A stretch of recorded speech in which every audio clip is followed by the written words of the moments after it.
सबसे पहले लिखा है company meaning and its features. अच्छा कुछ रह गया, ओके।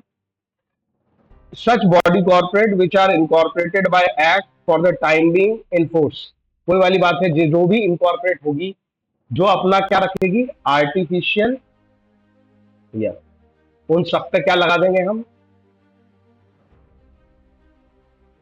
इसके अलावा और जगह बचे तो उन्होंने कह दिया सीजी अगर नोटिफिकेशन निकाल दे किसी के ऊपर, इसको व्हाइट लेटर बोलते हैं, श्वेत पत्र निकाल दे कि आज से ये भी, इस पे भी कंपनी एक्ट लगेगा, भले वो कंपनी ना हो, अगर ऐसा कोई नोटिफिकेशन लेटर निकाल दे उसको भी लगा।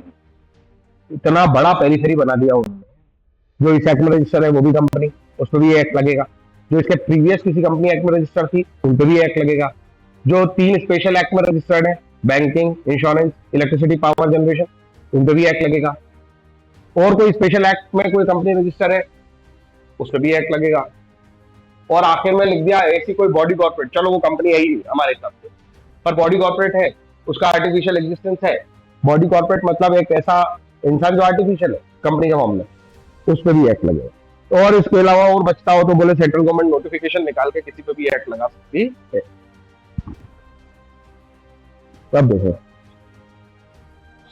कंपनी का मीनिंग और फीचर। मीनिंग क्या है? A corporation is an artificial being, यही वर्ड बार बार बोल रहा हूं मैं। कोई भी कॉर्पोरेशन होती है तो उसका एक आर्टिफिशियल एग्जिस्टेंस है। आर्टिफिशियल का मतलब लीगल एग्जिस्टेंस तो है, भले वो नेचुरल पर्सन ना हो, लीगल तो वो पर्सन है। वो अपने नाम से कॉन्ट्रैक्ट में एंटर हो सकता है, वो अपने नाम से प्रॉपर्टी होल्ड कर सकता है। दो चीजें बार बार एग्जाम्पल बोली है। वो इनविजिबल पर्सन है, इंटेंजिबल पर्सन है, एग्जिस्ट करता है only in contemplation of law. उसका एग्जिस्टेंस केवल एक तरीके का है, लीगल पहचान है उसके कि वो पर्सन है, एग्जिस्ट नहीं करता, इंटेंजिबल है, पर लीगल पहचान है। हर कॉर्पोरेशन का यही कैरेक्टर है। कंपनी भी एक तरह की कॉर्पोरेशन, अभी पता है उज्जैन की एक कॉर्पोरेशन म्युनिसिपल कॉर्पोरेशन, उसके साथ भी यही है, बिल्कुल है। उसकी अपनी एक पहचान है, लीगल एग्जिस्टेंस, सारे काम कॉर्पोरेशन के नाम पे होते हैं, जबकि वो कोई पर्सन नहीं है, नेचुरल पर्सन नहीं है, पर उन्हें आर्टिफिशियल पर्सन की स्टेटस दे रखी है। वो अपने नाम से कॉन्ट्रैक्ट एंटर करती है, अपने नाम से प्रॉपर्टी होल्ड करती है। करती कि नहीं करती उज्जैन म्युनिसिपल कॉर्पोरेशन? कोई भी कॉर्पोरेशन, और कंपनी भी एक तरह की कॉर्पोरेशन ही है ना। आगे देखो, being a mere creation of law, it possesses only those property which cater of its creation confers upon it expressly and accidentally to its very existence। देखो वो ये कह रहे हैं, इसके पास, हमने इसको आर्टिफिशियली क्रिएट किया तो इसके पास कितनी पावर होगी। एक नॉर्मल इंसान जैसा थोड़ी बिहेवियर होगा इसका, जिसका जब मन करेगा वो करने लगेगी। एक पर्पस के लिए इसको क्रिएट किया गया, तो ये पर्पस के अलावा और कोई पावर नहीं रख पाएगी। इसका पावर लिमिटेड है इसके पर्पस। तुम्हें मेरी बात समझ में आई या नहीं आई? अगर तुमने एक कंपनी बनाई और उसका कह दिया इसका काम है बैंकिंग काम करना, तो बैंकिंग ही काम करेगी। अब तुम उससे प्रोडक्शन नहीं करा सकते, बोले कि चलो स्टील बनाओ, नहीं, ऐसा नहीं होता। अगर कंपनी स्टील बनाने के लिए रजिस्टर्ड की है, इनकॉर्पोरेट करते समय आपने बता दिया था कि इसका एग्जिस्टेंस स्टील बनाने के लिए, तो वो कपड़े नहीं बना सकती। आई होप मेरी बात समझ में आई।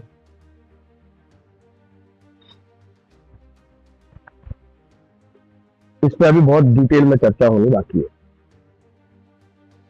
अब एक प्रोफेसर की बात लिखी है नहीं किया, कंपनी इज इनकॉर्पोरेटेड एसोसिएशन। इसको आप एसोसिएशन बोल सकते हो। पता है एसोसिएशन किसको बोलते हैं? Group of person. पर इनकॉर्पोरेटेड एसोसिएशन मतलब ऐसे ग्रुप ऑफ पर्सन जिसका लीगल एग्जिस्टेंस। पार्टनरशिप भी एसोसिएशन, पर वो इनकॉर्पोरेटेड एसोसिएशन नहीं। ग्रुप ऑफ पर्सन में बिजनेस होता है, पर वो क्या नहीं है, इनकॉर्पोरेटेड। कंपनी ही है जो इनकॉर्पोरेटेड एसोसिएशन। ये आर्टिफिशियल पर्सन है created by law which have separate entity. इसका एग्जिस्टेंस, मैंने तो अकाउंटिंग की भाषा में यही बोल दिया तुमसे कि भाई बिजनेस और ऑनर दोनों अलग अलग एंटिटी है अकाउंटिंग पर्पस के लिए। इसका तो सच में लीगल एग्जिस्टेंस अलग है।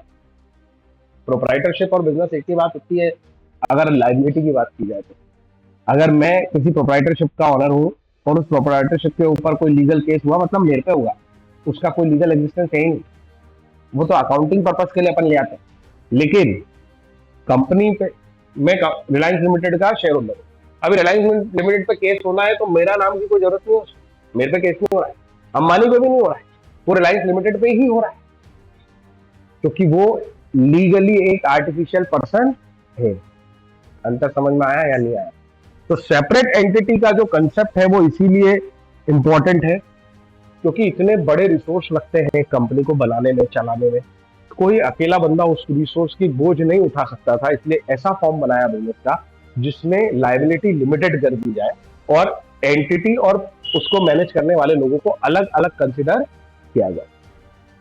ठीक है। एक और इंपॉर्टेंट बात है इसकी, कंपनी की परपेचुअल सक्सेशन। इसका एक फायदा ये भी था, आज मैं कह रहा हूँ रतन टाटा जी भी अब काम नहीं करते, पर टाटा कंपनी तो अभी भी, उनके पिताजी ने वो शुरू की, वो मर गए फिर भी टाटा थी, फिर रतन टाटा आए, उन्होंने काम किया, वो रिटायर हो गए, अभी भी टाटा कंपनी काम कर रही। People come may come and may go, share holder may come and may go, directors में कम एंड में गो, बट इसका लीगल एग्जिस्टेंस तभी खत्म होगा जब लॉ इसे खत्म करेगा। इसको बोलते हैं परपेचुअल सक्सेशन। परपेचुअल का मतलब होता है एवरलास्टिंग, सक्सेशन का मतलब होता है सक्सेसर होना, मतलब कि वो कंटिन्यू करेगी, हमेशा कंटिन्यू करेगी जब तक लॉ उसे खत्म ना करे। बिल्कुल बेसिक बेसिक बताओ, इसमें अपन बहुत डिटेल में जाने वाले, ठीक है। और जैसे एक आप कह रहे हो सर कि कंपनी एक आर्टिफिशियल पर्सन है, ये अपने नाम से कॉन्ट्रैक्ट में एंटर हो सकती है, अपने नाम से प्रॉपर्टी होल्ड कर सकती है। तो एक पर्सन जब ऐसी एक्टिविटी करता है तो वो इस बात को इंडिकेट कैसे करता है कि वो एंटर हुआ है? साइन करके। इसके पास साइन है क्या? ये तो आर्टिफिशियल पर्सन, साइन नहीं है, पर साइन जैसी एक और चीज है, इसका नाम है सील। कॉमन सील बोलते हैं उसको, कंपनी की कॉमन सील और जो मैनेज करने वाले डायरेक्टर है उसके साइन, ये दोनों का कॉम्बिनेशन कहलाता है कि कंपनी एंटर हो गई। अभी मेरी बात समझते हैं, आर्टिफिशियल पर्सन एंटर हो गया, उसके बिहाफ पे डायरेक्टर साइन करेगा और सील लगाएगा। को डाउट? तीन इंपॉर्टेंट कैरेक्टर यहाँ पे हमने इस डेफिनेशन में पढ़े, पर इसको रखना नहीं है, समझ लो। एक सेपरेट एंटिटी, एक परपेचुअल सक्सेशन और एक कॉमन सील।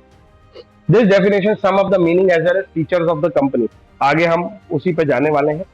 हाउएवर, अब ये सब जो हमने अभी तक पढ़ा, ये दुनिया के हर देश में कंपनी इसी तरह की होती है, लेकिन दुनिया के हर देश की कंपनी एक जैसी है ऐसा नहीं।